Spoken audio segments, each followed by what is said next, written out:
chorak nima bo'ldi Xurshid aka? Chorak bo'ldi. Yopildimi hammaniki? Qopchi tumanimi? Boshlang'ich nimalar? Yo'q, qaralmadi, emas chiqadi. Hech chiqarmaganman emas, chiqaramiz. Bugun o'sha sinf rahbarlaridan to'liq kafolat xati oling. 3-chorak bo'lsa ham hech nima qilmaydi. Kafolat xatini oling, agar yo'nalishida shunaqa muammo chiqadigan bo'lsa, o'zim javob beraman dedingizda. Bugungi chislo bilan. Siz to'garagingiz hujjatlaringizni yana bir nima qilib oling, ko'rib oling o'qituvchilarnikini. Bo'ldi, bittadan ko'rib chiqsangiz ham hammanikini. Mana shu kanikulicha ulgurasizda. Yana nima boshlanib, yana davomating nechida bo'ldi, bolang nechta bo'ldi, keldimi, kelmadimi degan narsaga savol javob boshlanadi. Undan ko'ra hozir shuni hujjatingizni kami ko'stini qilib olsangiz, keyin bemalol ishlab ketaverasiz kanikuldan keyin. Hurmatli ustozlar, hozir bu yerda faqatgina shu maktabda o'zidagi nimalar emas, xodimlar emas, filialdagilar ham. Siz ham bir hujjatingizni ko'ring-da, o'sha nimaga zavjga kafolat xatingizni hujjatingiz, ish sohatingiz bo'yicha yozadigan bo'lsangiz, zang direktoriga kafolat xatingizni to'garak ish hujjatlaringizga asoslanib turib yozib bering. Bu hujjatlaringizni yana bir ko'zdan kechiring, keyin aylanma daftarlaringizni ham bir ko'rib qo'ysangiz foydadan xoli bo'lmaydi. Endi hurmatli ustozlar, bir siz bilan rahbar xodim sifatida emas, yaqin bir hamkasb sifatida gaplashib olmoqchiman. Xabaringiz bor, mana siz bilan 3 yildan beri birga ishladik. Esimda o'sha birinchi kelganimda nimada unchalik ham xursand bo'lmaganman, chunki yaxshi sharoitim, yaxshi oylik maoshimdan direktorlikka o'tib kelganman. Bo'lib ham ayol kishiga 15-20 kilometrga qatnash juda qiyinchilik tug'diradi. Lekin siz bilan ishlab shuni ko'rdimki, yaxshi, nimaga emas, behikmat emas ekan. Agar hozir meni gapimdan ham tushunib turibsiz, men ishdan bo'shadim. Nimada arizamni yozdim, ishdan ketdim. Lekin bu narsada kimnidir ayblash xato. Chunki rizqga egasi Xudo bo'lgandan keyin uni berilishida ham, olinishida ham kimnidir ayblamoqchi emasman. Lekin o'z o'rnida men o'tirib bir tahlil qilib ko'rdimda, 3 yillik faoliyatni tahlil qilib ko'radigan bo'lsak, yomon ishlamabmiz. Nimani oddiygina tadbirlarni narib surib turing. O'zimizni faoliyatimizga doir hozir 15 ta milliy sertifikat bo'ldimi? Yo'q, ko'paydi. Nechta bo'ldi? 18 ta bo'ldi. 18 ta bo'ldi. Xohlasa yana chiqarib Ilohim bardavom bo'lsin. Demak, 18 ta milliy sertifikatga ega bo'ldik. 5 ta xalqaro sertifikat, 5 ta xalqaro sertifikat. Bu komandaning yutug'i bu. Bundan tashqari o'quvchimiz Furqat tumani 5 yil mobaynida respublikaga fan olimpiadasida chiqmagan ekan. Buni qarangki, mana o'tgan yili biologiyadan Baxtiyorjon chiqdi respublika bosqichiga. Va bunday olib qaraydigan bo'lsangiz, butun bir Furqat tumanining chekka bir hududidan aynan bizning o'quvchimiz chiqishi bu nafaqat Baxtiyorjon yoki uni oilasi, bu bizning komandamizni ham yutug'i hisoblanadi. Har bittangiz mehnatingiz bor. Shu boshlang'ich ustozlarda ham, yuqori sinf ustozlarda ham bunda mehnatingiz bor. Bundan tashqari oliy ta'limga o'tish ko'rsatkichimiz ham 18-20% dan 45% ga ko'tarildik.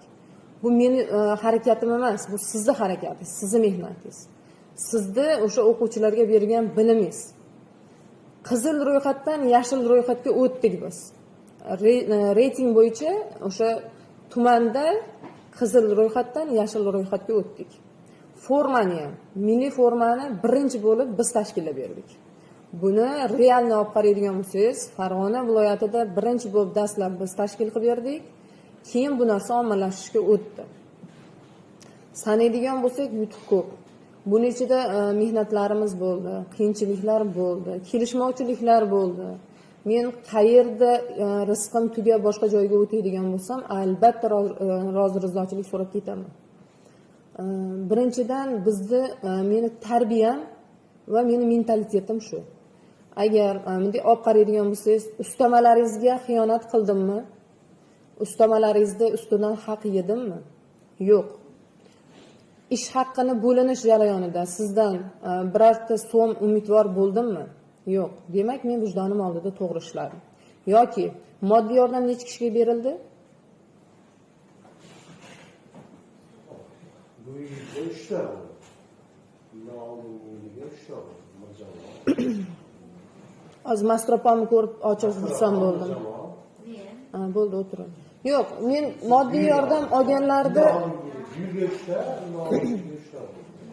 moddiy yordamni bilasizlar, har doim sizlar bilan hamjihatlikda buni hech qachon yashirib berilmagan. Moddiy yordamni ham misol arzirli odamlarning qo'liga yetib bordi deb o'ylayman.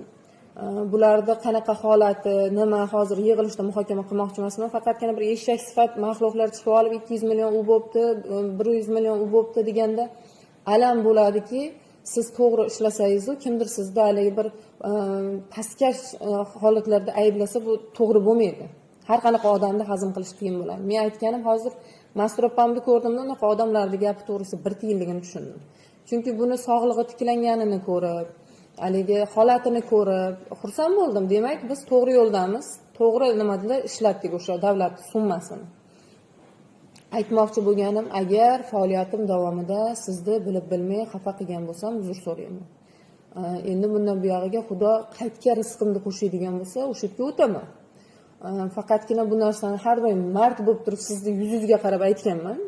Siz nafaqat jamoasiz, balki kelajakda ham bu ishdan tashqari holatda ham to'y ma'rakangizga aytsangiz, kelaman, vaqtim bo'ladigan bo'lsa. Nima qilib, mana siz bilan haligi yomon urushib, netib, Xudo asrasin. Bir yomon holatda xayrlashganimiz yo'qmiz. Sizlarni har bittanglar yaxshi ko'raman. Har bittangizdan nimanidir o'rgandim, nimanidir o'rgatdim. Men shunday xulosadaman-da, nimanidir sizga agar qisman bo'lsa ham haligi o'rganishingizga foydam tekkan bo'lsa, demak men maqsadimga erishdim. Oddiy misol, yana bitta narsani tushunib yetdimki, men o'sha birinchi kelganimda xafa bo'lardim. Endi tayyor ishim shunaqa bo'lib chekkiga qatnash biroz og'irlik qilgan payt xafa bo'laman, lekin endi tushunib yetdimki, har bitta insonda Xudo belgilab bergan vazifasi va vaqti bo'lar ekan. Ya'ni meni vazifam shu 3 yil shu maktabga kelib, qaysidir jihatini o'zgartirilishiga sababchi bo'lish yoki sizdan nimanidir o'rganish bo'lgan. Va men bu ketkizdirgan vaqtimga illo hech qachon afsuslanmayman. Chunki har bittamiz, sizni ham, meni ham ertalab turib birinchi pok niyatimiz nima? Mana shu o'quvchilarga bilim berish. Siz ham ertalabda turib nimani o'ylaysiz? Siz tadbirkor emassiz yoki nima emassiz, borib turib bitta narsani sotib foyda qilishni o'ylaydigan. Siz kelib turib, mana shu o'quvchilarga ta'lim beraman, tarbiya beraman deb kelasiz. Bizni vazifamiz mana boshqaruvdagilarniki, mana zamlarimniki yoki meni vazifam ham aynan shu ta'lim sifatini to'g'ri yo'nalishga bir sababchi bo'lishni o'ylab kelamiz. Va buni qarangki, menda o'ylash uchun vaqt bo'ldi. Mana dam bo'lgan payti, kanikul payti, kanikul deyman, kechirasiz, adashib ketdim. Shu prezidentimiz tomonidan dam e'lon qilgandan keyin shu dam payti o'ylab ko'rdim. O'ylab ko'rdimda aytdimki, yo'q. Biz yomon ishlamadik. Yoki shunchaki borib kelmadim. O'sha har bitta qilingan ishlarning videolarini ko'rib chiqdim. Oddiy misol, ota-onalarimizga ham rahmat. Haqiqatdan men boshida kelgan xulosam bilan hozirgi xulosaning yer bilan osmoncha farqi bor. Ota-onalarimiz juda katta yordam berishdi. Har bitta holatda homiylarimiz. Mana ko'ring, oddiygina misol tokimiz yoki basseynimiz boshqasini oladigan bo'lsangiz, rayonda faqat biz bassenda suv turadi. Biz cho'l hududga kiradigan bo'lsak, bu narsani taqqoslashni imkoniyati yo'q. Chunki sentr maktablariga kirsangiz unday holatni ko'rmaysiz. Faizli. Bunda kim mehnat qildi? Men emas. Bunda siz bilan hamkorlikda ota-onalarimiz bilan birgalikda mehnat qildik. Kim uchun mehnat qildik? Bolalarimiz uchun, o'quvchilarimiz uchun mehnat qildik. Buni natijasi qanaqa bo'ldi? Buni natijasi xayrli bo'ldi. Ya'ni o'sha o'quvchilarimizni oliy ta'limga o'tish ko'rsatkichi, men to'g'risi har safar shu narsani eslaganimda beixtiyor o'zimda bir g'urur, iftixor his qilaman. 45% ga olib chiqish bu oson narsa emas. 45% ga ko'tarish bu oson narsa emas. Buni tagida sizni uyqusiz tunlaringiz, kemanitda ishlaydigan kunlaringiz turibdi. Bu narsani agar oladigan bo'lsangiz, har bittangizning mehnatingizni bu ro'yobga chiqishi bu yaxshi natija. O'ylaymanki, agar mana rahbarlikdan yechilganimni sizga ma'lum qilyapman. qaysinizdadir haqqingiz menda qolgan bo'lsa, marhamat mendan so'rang. Qaysinizdadir agar bilib bilmay ichingizni og'ritib qo'ygan bo'lsa, men hammani ichida aytyapman, men uzr so'rayman. Xizmatchilik balkim qaysidir topshiriqlarda yoki bir noto'g'ri vaziyatlarda siz bilan bir to'qnashgan paytim bo'lgan bo'lishi mumkin. Lekin chin ko'ngildan ona farzandiga yomonlikni tilamagani singari birorta xodimimga yomonlikni tilamayman. Sizdan illo roziman har bittangizdan. Siz ham shu jumladan mendan rozi bo'ling. Hali qochib ketish yo'q, hali cheris aytish yo'q yo balnichni ochtirib olish yo'q. Mana kelib o'zim siz bilan yuzlashyapmanki, buni ham xayri bor. Qachondir yo siz bilan yo sizni farzandlaringiz bilan yaxshi niyat qilaylik, qayerlardadir baribir birga ishlarmiz balki. Rizq Allohdan. Rizqni egasi Xudo bo'lgandan keyin, voy bunaqa holatda ishdan ketyapman, bunga palonchi sababchi, nolishni keragi yo'q. Bu narsa yozilgan, qalam qurigan. Ya'ni o'sha rizqimiz belgilab qo'yilgan. Gulirona, sen mana shu kuni ketasan deyilgan. Bu narsaga kimlarnidir aybdor qilish bu to'g'risi pedagog sifatida bu juda ham bizga to'g'ri kelmaydigan holat. Shu uchun mana shu yig'ilish sizga bilintirmasdan tashkilladim. Haligi oldindan aytmadim. Hattoki mana zamlar ham hozir eshitishyapti. Bular hozirgi kungacha telefonni topshiriqda olib o'tirishdi. Kulib qo'yaman, telefonni o'chirganimdan keyin ishlaganim yo'q, mana deb qo'yaman. Endi sizlarga hazil tariqasida kayfiyatingizni ko'tarish uchun aytyapman. Shunaqa qilib nima qilib qo'yaman, nimaga? Negativniy energiya kerak emas. Yana bitta singillik maslahatim sizga, endi o'sha rahbaringiz emasman. Singillik maslahatim. Men ketganimdan keyin kimdir keladigan bo'lsa, bir-biringizni kimdir bo'lish kerak, kimdir bo'lmaslik kerak emas ustozlar. Rahbar ijtimoni hal qilib bermaydi. Uni mehnatini siz qilasiz. Masalliqsiz siz. Siz masalliqsiz. Yaxshi taom pishirilishi uchun u nimani rahbarni bir kishi kelib turib, sizni yo'naltirib tursa bo'ldi. Barakani qochirmang. Sizga singillik maslahatim. Baraka qochadi. Yozdi chizdi bilan hech kim hech narsaga erisha olmaydi. Yozdi chizdi bilan hech nima baraka topmaydi. Shunchaki baraka ko'tariladi maktabdan. Siz mana boshida meni qabul qilmagansiz, boshida kelganimda, to'g'rimi? Endi kimdirlar kichkina ekan, boshqa ekan degan. Lekin qarang, oxirga kelib qanaqangi jamoa bo'ldik. Haqiqatdan tuman tan olgan jamoa bo'ldik. Har bitta yo'nalish bo'yicha yetakchilikni qo'lga oldik. U xoh ta'lim sifati deysizmi, xoh misol o'sha ichki tartib qoidalarimiz deysizmi, hammaga namuna bo'la oldik. Eslaysizmi? Mana oxirgi yoz oylarini ham oladigan bo'lsangiz, o'tgan yilgina. Nima dedilaring, muncha biz maktabda seminar bo'laveradi, muncha biz maktabga hamma o'rgangani kelyapti, bu asl nosoz yutuq.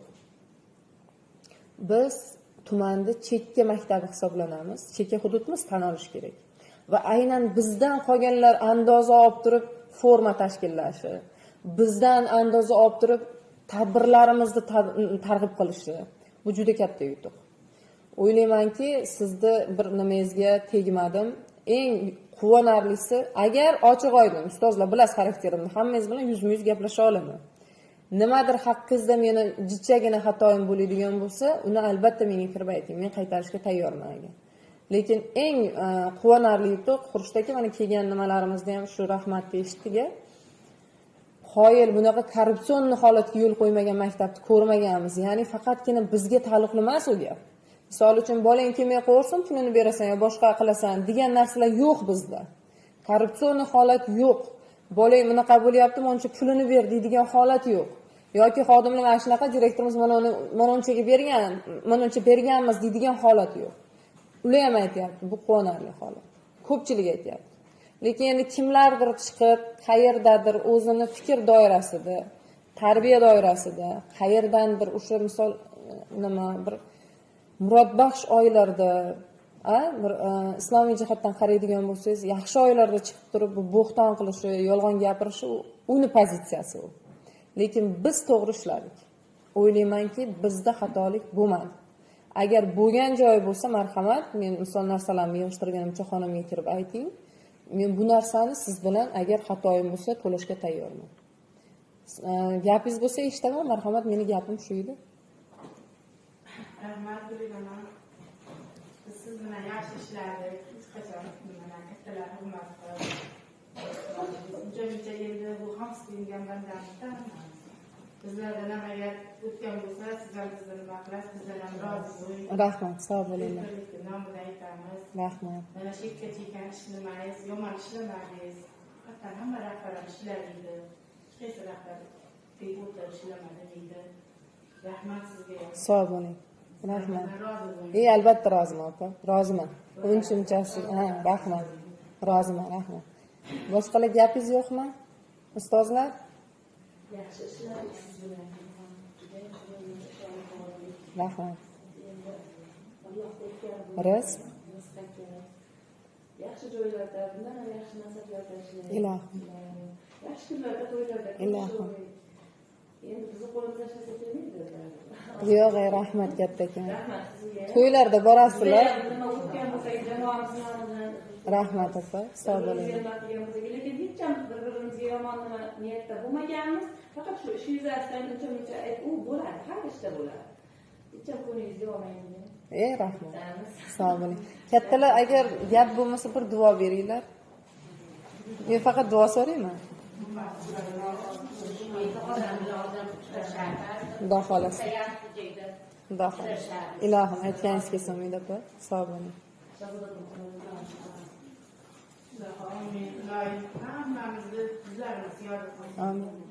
Qayerga borsangiz, hamma joyda shu odillik bo'ling ilohim. Ilohim. Yaxshi joylarga, yaxshi insonlarga uchrang ilohim. Hamisha qo'llaringizni orzu havasini ko'ring. Kelajakda yaxshi ishlarda ishlang. Amin. Hamisha martabalaringiz ulug' bo'lsin. Ilohim. Bundan beriga hamma ishlaringiz yaxshilikka bo'lsin. Amin.